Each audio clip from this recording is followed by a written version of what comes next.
di area untuk pekerjaan kantor presiden. Di mana di kawasan istana itu. Nah, lebih itu sekarang ini juga sudah kelihatan juga lebih. Tadi Bang Rizal udah ke media, Bang. Bang masih udah melihat nanti.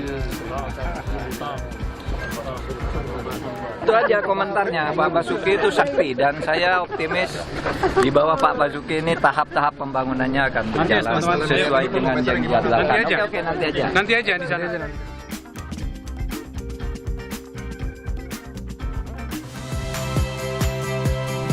Saya Rahmat Ibrahim. Saksikan program-program Kompas TV melalui siaran digital, pay TV, dan media streaming lainnya. Kompas TV, independen, terpercaya.